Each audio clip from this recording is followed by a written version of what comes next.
The sequel to one of the biggest what-if MMOs that actually captured the attention of a lot of people might actually not be an MMO. And that's an interesting thing going into this year because it'll be launching this year.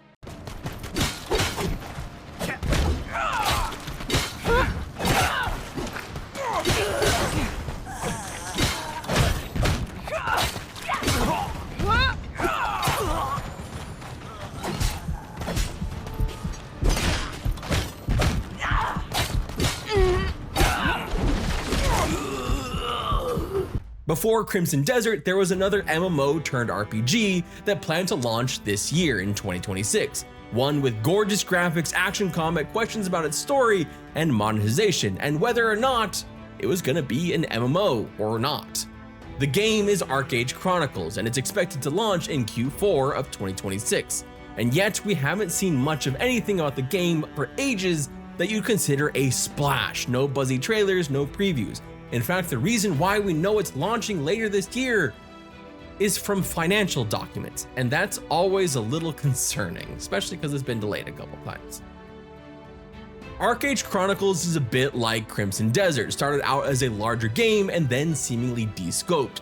This was going to be Archeage 2, a full-on MMO, but as it's winded through development, though it changed its name to Archeage Chronicles and is instead focusing on smaller scale multiplayer, calling itself an online action RPG, as well as an evolution of the MMORPG genre. Crimson Desert, before it descoped, also called itself an online action RPG. We'll get into the descriptions of just how much online this is and how shaky the descriptions are and how much of an MMO it is in just a bit, but first, what the hell is the game? We know that Archeage Chronicles takes you to Aurora for an RPG adventure that is designed for fans of the series, as well as complete newcomers who have never heard of it or played Archeage before. It takes place in the Age of Pioneers and the rediscovery of Aurora, where many hopeful pioneers seek to make a name for themselves. You will be an experienced explorer taking your first steps into Aurora as a member of the established trading company. From here, you will explore ancient ruins, investigate a catastrophic airship crash, and find yourself embroiled in a web of intrigue surrounding that tragic crash. At the heart of Archeage Chronicles is its combat, focusing on intense action combat with varieties of weapons and playstyles to engage with. Everything we've seen so far looks fast, frenetic, deeply action-oriented, and visually stunning, though we've seen that before and not had it look anywhere near as good as the trailers. Sorry, Chrono Odyssey, I don't mean to call you out here, but that's what you did. So just fair warning. The game will have melee, range, and magic systems and an active dodging, blocking, and parry system. We've seen lots of massive enemies to take on, and more often than not, they've shown these in groups. The thought is that these are players with you. These are other players and not NPCs, but it's not really clear. Though in the recent QA, they cleared up that Archeage Chronicles is an online action RPG rather than a traditional MMORPG, with their goal being to make the game as enjoyable solo as it is with others. Players will share the same persistent world though, but each character has their own story and open world progression, with every core activity able to be completed solo. They said, quote, "Our vision is to blur the line between solo and multiplayer gameplay. We want players to enjoy the game solo without feeling pressured or disrupted, while still being able to jump into uniquely MMO experiences such as 20-player raids, party content, and open world bosses whenever they choose." To me, this sounds a lot more on the lines of something like Dune Awakening, which was kind of an online survival game. It had a heavy focus on soloing, and honestly, that's kind of shown out as a year later, Dune has launched their solo version of the game, so. But perhaps the 20-player raids are telling. The game's main story and dungeons can be played either solo or with a small group of friends. The MMO part seems to come from those world events with, as they say, 20-person raids. Also, just while we're on the subject of MMOs and monetization, the game will be buy to play.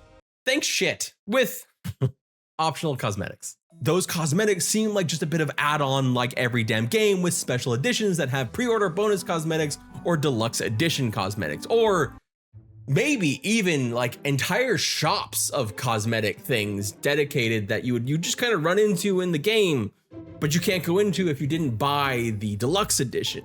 Well, that'd be kind of crazy, right?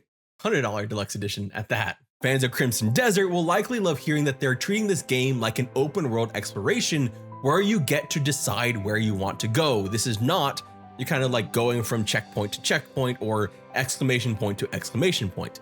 In the QA, they said that when asked what kind of exploration players can experience, they said, quote, "Rather than relying on waypoint markers or forcing players to move from objective to objective, we want players to set their own goals and explore the world at their own pace.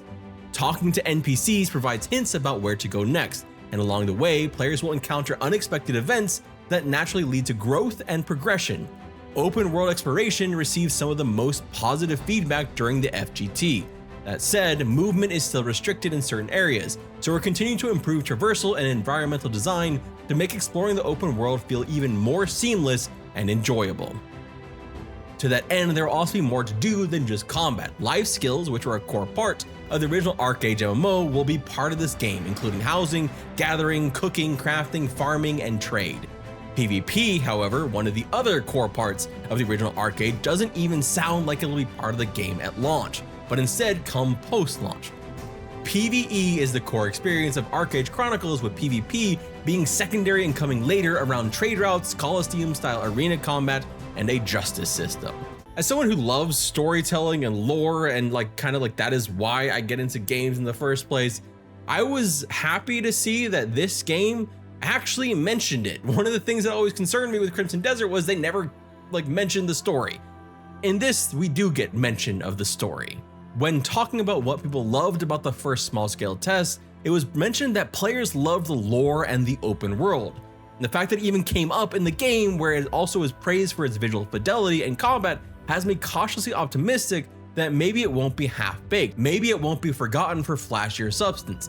Maybe they'll actually treat the lore and the storytelling of this game like an RPG, like it's actually something that's central to the game instead of periphery.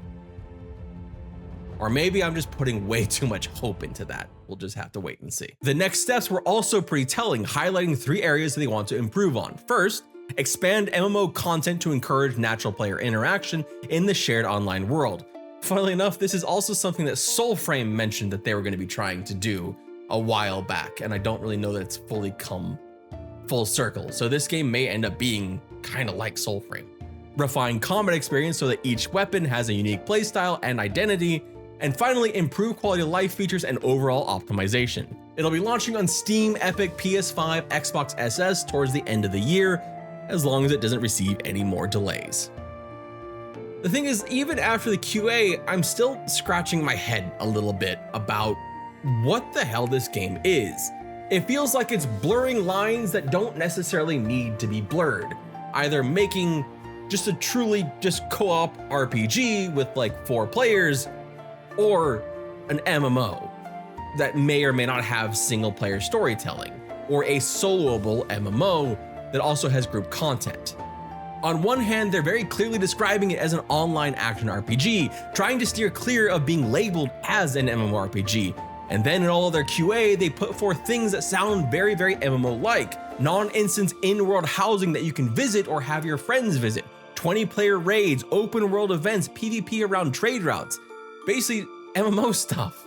Even in the test, when testers said it leaned more towards single player or co-op RPG, the dev qualified that by saying that the MMO side of things wasn't really being showcased in the test, and that it was the opening hours of the game.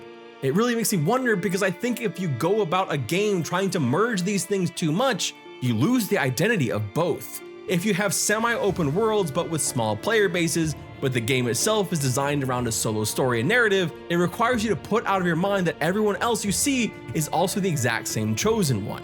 And if it's too siloed off, the MMO side of things can feel gimmicky or add-on.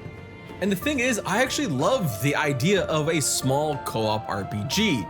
Basically the way that I played Baldur's Gate 3 with 3 other friends, where it felt organic, where it felt like that was our story, our group was the story, instead of just basically smashing everybody in to one player's story, the way that you see in some other MMOs if they have the ability to bring you into their personal story, you are a spectator in their story that also just so happens to also be your story. Must be a terrible feeling of deja vu to see what you just did with someone else, but like mark for mark. On the same token, being able to PvP with other players in arenas sounds fun, or being able to show your homes or join a big raid or world events can add some of that additional content, but I worry that it will dilute the RPG potential, and the RPG potential will dilute the MMO potential. The game is a huge question mark for me, kind of like Crimson Desert was, honestly. So it'll be interesting to see where it goes, and hopefully within a few months, we'll know just what kind of MMORPG RPG cocktail they've mixed up, and if it tastes like shit, or if it's one of the coolest things we've had in a while. There is, however, another game that I have been incredibly excited about over the last couple of months that leaves no questions about whether it's co-op RPG or MMORPG. It is firmly a 4-player RPG where you can actually have 20 total people who can swap in and out of those 4 active players at any given time for your campaigns. It's a game that is trying to make it feel like you're running a D&D campaign together. Basically taking all these campaigns, these interlocking campaigns, and working around smaller scale schedules so you can jump in and play with your friends whenever and pick it up and go find rumors and explore the world. And that game is Wild Heart. You know what, Lucas? You know what? You don't want to talk? Oh no! Oh no! Oh no! Oh, What? oh fuck, What? I killed Lucas! Oh shit! Oh my god, what? I didn't know! Red! I didn't know! Oh my god, Red! Hide the body! Bro, his hair came off. Hide the body! Hide it! I'm not hiding shit, bro. No. Where the hell's that guy? I'm about to tell him. No, That's no. It's a game that I played a couple times during the beta build, and you can actually find out more about it in this video right here over on my RPG channel. If you like RPGs, please consider subscribing over there. I would really, really appreciate it. My name is Red Flynn. Thank you so much for watching, and I hope you have an absolutely wonderful day, and I hope Archeage Chronicles is good.